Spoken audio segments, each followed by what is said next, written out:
Welcome back to the MotorFab YouTube channel. I'm back. Sorry, I missed a week. I got a habit of doing that around time we've been racing. Just the event of getting away racing takes up its toll on my time, and then it's sort of hard to get back in the swing of things. But here I am back again. Got a bit to show you on the Monaro this week, and some sad news that Summer Nats has been postponed for a year. Which is an extreme move, but one that has to be made, I would imagine, with the COVID restrictions and border closures and stuff. So I was really looking forward to getting the Monaro to Summer Nats. So yeah, it was a big goal of mine. I was very excited for that, but unfortunately, it's not happening. There's nothing I can do about it. We just have to wait until till the following year. So that is what it is. I haven't got too much to do left on the Monaro, which you'll see this episode. And I think there's only 2 tests and tunes left for the year. So the furthest one from now is it's in November, 14th of November, I believe. So it's only around 4 weeks away. So I've got to pull my finger out because I really want to run that down a racetrack this year. So I will bust my butt, do what I've got to do. Obviously work first, but we'll get that out. Smashing out heaps and heaps of orders, so we're really catching up with the orders, which is great. And hopefully I can free up a little time to spend a few nights on the Monaro after work and get it ready for that test and tune and see what it can do. So I won't bore you too long. Don't forget merchandise. We've been selling a little bit lately, but a bit slack because I haven't been on the channel much. So yeah, please buy merchandise. Jump on motorfab.com and check out what we've got and enjoy this episode. Don't forget, more importantly, like and subscribe.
Well, we're back here with the big block. Still plumbing. Well, just getting back into the plumbing. Just been working out where the fittings need to go, what we're using. So I've got a few hoses to make. Nothing's changed too much. Just finishing off a few bits and pieces. So we'll go through. You remember last time we were fitting off the fuel pumps and fuel filters and lines and stuff at the back. So now that line will come up from the tank or the filter after the pump to the reg, and then return back to the tank. So then that's that done. We've got one line to go from here to here, and then that's the carby fed full of fuel. And then we've got the separate nitrous fuel system. We'll come up to this. I've got to mount this somewhere. And then that just comes from the pump, the filter to the reg and then back again. Sorry, hard to hang on to. And then we've got a gauge there, so we can set our fuel pressure. Nitrous bottle pressure gauge there. And then nitrous, we've got the line will come up from the back, from the bottles to Where are we? Over here. Getting a bit ahead of myself. So the line will come up here to this T-piece. One side of the T-piece goes to the purge. The other side goes up to our gauge, to our solenoid. Then from the solenoid to our nitrous plate. Into our engine where all the fun stuff happens. So I'm going to make a few lines. See, I've just got a few little fiddly lines to finish up here at the engine and then run the 2 lines at the back. And that's, sorry, we've got 2 feeds and 1 return, 3 lines back to front, a couple of lines to make here. And that's the plumbing side of it finished. The wiring, Marvin's been in here doing a bit of wiring. So all the switches, nitrous controller, MSD box. I think he finished the trans brake as well. So yeah, we got the wiring just about knocked on the head. Just to finish the battery cables. Got our purge there. Got all our switches for everything else there. Pretty old school. That's alright. That's how I wanted it. And yeah, that's just about it. As soon as this plumbing's done, we'll mount the battery and the nitrous bottles in the back still. And there's a line for my hoses. Finish up that last little bit of wiring and some plumbing, and yeah, pretty close to being able to drive this thing. Oh, and then the cooling system, obviously. I've still got to sort that out. There's dash fittings one side and hose fittings the other side. Didn't get a water net because they didn't have any black ones in stock. So I got a few little bits and pieces to finish off, but getting pretty close. I'm gonna put some glass in it and finish some panel work. And we're off to the track. So I'll keep making hoses. Let's do it. Righto, so I'm finally getting towards the tail end of the hoses and lines here. You got the fuel lines all in. You've been through that before, but they're all done up now. So now I'm just running the last back and forward, front of the car, back of the car. So I got 1 feed and 2 feeds, 1 return, sorry. So I'll just running that down. They're all just messy at the moment. I've got nitrous lines here, but they're a bit untidy, so I'll get our guy Matt Young from Easy Steer to come and knock us up a couple of lines to finish that off. So I want to get this this gauge here when it focuses. I want to get that up the back there, around about here, so you can see it from the car, because it's very important to run. Very important to run the same bottle pressure each pass. So if that's up where you can see it from the car, you can purge out the excess pressure and get the so you run identical pressure each time you run down the track, which obviously, you know, if you got a bottle that's got 1,200 pounds in it and you've got a tune up to run 900 pounds, obviously that's another 30% more. If you actually would just run down the track with that, you're getting 30% more nitrous. You don't have the fuel tune for that, so you're going to melt pistons, brake rings, brake ring lands, all the nasty stuff. So I don't know much about nitrous, but in my opinion, the secret to getting your engine hung together is to leave at the same bottle pressure every single time. Don't run the engine up when you've got a varied or an unknown nitrous bottle pressure amount, because you're just going to get more nitrous or less nitrous in the engine. So we're going to make every effort to get that where I can see it from in the car, so I can purge it and get the exact pressure before every pass. So we'll work on that, work on these lines, and get this all plumbed up. Okay, finally all the plumbing is done. So just a real quick run. I've run it through you guys through a few times before, but it's finished now. So fuel tank, you saw it ages ago. We modified the fuel tank for this sort of system. We come out of there, dash 10 into our Holly 150 pump, out of our pump, into our filter. From a filter, we're going to go down all the way along. You'll see we've shared so only drilling 1 hole for 1 rivet, 2 clamps, makes it a bit neater. All the way up, and then I've showed you the top side before. That goes to our regulator, and then this is our return from the regulator. Buzzes down all the way there up into that fitting we welded on the tank, and then the other system out of the tank into our Carter lift pump, which is we're using for the nitrous, and then into a little filter up the car up this side, up to our nitrous regulator, which I can't show you because it's up on the hoist. And then this other line here is the nitrous line from the nitrous bottle in the boot all the way up to the nitrous system. I'll show you the other side of that when we've got it down on the ground. While I've got the car up on the hoist here, I'm going to show you guys a little bit about our suspension kits that we manufacture here at MotorFab. You've seen the install video and all that sort of stuff. If you haven't, looked back through the channel.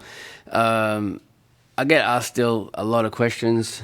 Some guys are pretty up to date with everything, some guys aren't. So I'm going to try to answer a few questions. It's probably more than an episode's worth of some of the questions I get asked every day, but I will answer a few as we go. Firstly, the most simple question is people say, what is it? What does it do? Why is it better than anything else or anything like that? And then there's always let's go to the simple thing of a traction bar first, this thing here and what it does. But let's go into the history of it first. Most people's common conception is, it's a copy of a Caltrac. Well, it's not a copy of a Caltrac. Companies have been making this setup long before Caltrac was even around. A company called Lakewood, they did it in I believe the 60s. A company, the Traction Master company, they are still around to this day, and they've been making these sort of type of setups since the 50s. The Genuine Suspension Company of Santa Ana, they were making them in the 60s. There's many variants, there's many different ways of doing it. I think Caltrac's has been widely marketed, and a bit more for the sort of modern, not modern, but the modern era of doing up muscle cars of the 60s and 70s, 80s, leaf spring setups. So there's many variations around. We're specific in building the model specific, and building a whole combination or kit that goes together. We do a few things different inside here. Our bushing system, our Torrington setup, is very different to the other companies around, and it's all model specific. So every single part of this kit is built for this model car. We have a lot more adjustability than some of the other kits. Like I say, it's a bit hard to see on the hoist how our spring bushing setup works. We're a bit different. We do the billet aluminium traction bar in the bottom there. Other variations that we do, as you can see, our slider. You guys might remember, if you followed my Facebook and stuff, you might remember this curve here is different to this curve, and it's curved that way. It's a bit of a funky shape of floor pan. I did a video on how I actually stamped these out in a press to mimic the exact floor pan. You can see how nicely that fits to the floor. There's a lot of extra work that I go to, and the boys here go to get these things to the finished quality that we do. But we won't compromise on quality. This is what we're all about. We've got a little bearing set up. So I could go on all day about suspension and stuff like that, but it's basically this is our setup. This is the way MotorFab does it. It's different to the way other companies do it. No, we didn't copy a Caltrac. We copied a traction bar design setup that's been around for a long time. The Shelby GT, I think the GT350 Mustangs actually had a traction bar arrangement from factory. There's been a few cars over history that have run a traction bar setup from the factory. I think there was some early Jags ran a roller bearing setup instead of the shackle like we do, and I think there's a model of Escort, a racing Escort or something. Someone will probably correct me that knows more about that field than I do, but this is just what we've come up with for each and every model, and we've come up with a system that works. So basically how it works, if you're propelling the car, the tyres driving this way, every action has an equal and opposite reaction. So whatever force you put that way, rotating the tyre, you're putting an equal force going the other way. So if the tyre's going that way, the diff's going that way. So as the diff rotates, it tries to turn the spring up. This bar here attached directly underneath, so it drives forward. When it drives forward on here, it pivots on here. That can't move, it's part of the car. So as that rocks forward, that comes down. As that comes down, there's a stopper up the top there, pushes hard on the top of the spring. You push down the spring, you push the tire into the ground. Simple as that. That's what it does. Without these, leaf spring cars have got a really bad tendency to axle hop, axle tramp. What happens there basically is as this tire drives that way, the diff drives that way, it flexes the spring and to the point where it wheel spins. When the wheel spins, that's the world champ. As the tire spins, then the pressure is gone because now the tire's spinning, there's less torque. So then the spring snaps back and then all of a sudden it grabs some grip again and then it twists it up again and then it spins the tire. So it starts that that axle hop and the axle tramp and the tire gets quite violent. So with the traction bar, it pushes the spring down, it pushes that, it stops the spring wrapping as they call it, keeps it all, it basically locks this whole arrangement as one and then it acts like a ladder bar, so to speak. And so it eliminates the axle hop. The roller bushing setup we run in here, it's a 1, 2, 3, 4, 5, 6, 7 piece arrangement that we make that makes all this fit very tight, very snug, but there's no friction because it all rolls on each other. That setup is very critical in making the car go straight. Normally you've got a rubber bush up in there. The rubber bush lets the spring deviate and then that lets the rear end move around the car and then that promotes wheel spin and bad handling. Same with this. Normally you would have a shackle that swings under here. It's all rubber bush, so when the diff's trying to move around the car, it can swing on the rubber bushing. This has got bearings in it and it runs in these slides, so it's, you know, it's all firm, there's no movement. That's the boot slapping up and down, you can hear up there. No, there's no clunk, no movement in that. So that runs back and forth as the suspension goes up and down, the rollers go backwards and forwards. It can't move side to side, it can't twist, so it keeps everything nice and true in the car and just lets the spring do what the spring's supposed to do. So that's a basic rundown of what it does, how it does, the history of it. Yeah, we do a range of different cars. Check out the website for that, and there's a few different variations. We do the parabolic spring for the KTGs. We do the splits for most of the other models. Some of the other models. Some we do a parabolic as well. Shocks and shock mounts. That's a whole other story for another day on setting shocks up and bits and pieces like that. And yeah, any questions? Ask me. Hit me up. I get lots of questions about suspension every day. So. Check through some of our other videos, you might see your questions answered there. And I'll go into, as we put the car down and stuff like that, go into a basic setup that works. And yeah, if you guys have followed the channel and Facebook and stuff like that, you'll see we've accomplished a lot with this setup. We've gone very fast. We've also got literally hundreds and hundreds of cars out there all around Australia running these setups on the street, working very well. They're very good to drive. Drive much better than a factory car. So yeah, they're working great. Starting to sell internationally as well. We've got orders going to New Zealand. We've got an order there for England. I think we've got a couple of orders going to South Africa. So yeah, obviously there's similar cars to these in those countries, which is great. So yeah, there you go. Suspension 101. Plenty more to come on suspension. We've got a lot to explain. Righto, so quick walk around to where we're up to.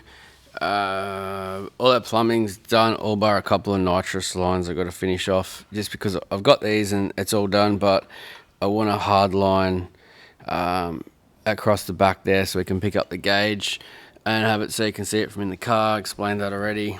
And we've got to replumb. It's a bit messy, so I want to tidy up the nitrous lines a little bit. I've got to get another. These are lead kits off car from ages ago, so they're just too long and they're ugly and disgusting. So I've just got a new lead set. I think there's 3 nitrous lines that need to be done hard line. Put some breathers on the rocker covers. RC, I've got a water neck up there for me. Some radiator hoses. A temperature gauge sender. I've got to put the oil gauge sender in there. So it's just all little fiddly stuff now. I've got to get a block off kit, these 2 plates here. And Adam Reeves from HKTG Stuff kindly dropped us down a a wiper motor relocation, and put that on the other side. So I've got that all there. I've got to install that. So, and you can see I've got brake lines pulled off there as I was jigging around with a few things. So I've just got to put that back together, bleed up the brakes, and then that ties off the engine bay. I got to put a seat belt in it, harness, whatever goes in, and just a little bit of wiring to finish there. Shifter's in, trans brake's all wired up now. We just got to finish off the MSD's all wired up. Most of the switches are all wired up. You just got to wire up the progressive controller and the nitrous solenoids and stuff that are out there. So we're getting pretty close there. I've got to get another accelerator pedal top. So that kind of covers out that. I've got to put some glass back in it. Nitrous bowls in the back. Got to put the fuel sender in and the fuel filler back in. Finish off the wiring. Mount the battery and the battery isolator. So we're getting pretty close, and yeah, she's ready to run. I'm going to put the transmission cooler lines on and the transmission dipstick in it. So that'll sort that out, and the Monaro will be ready to make a pass. So sorry I haven't filmed much content, but plumbing hoses and stuff, you can only see so much of that. It's a bit like the panel beating side of it. It gets a bit boring when it's the same thing over, and yeah, I've been in a bit of a hurry because my time to spend on the Monaro has been pretty limited, so I've been hooking in and getting it done as quickly as I can. So yeah, look out, you're going to see it move under its own steam very shortly.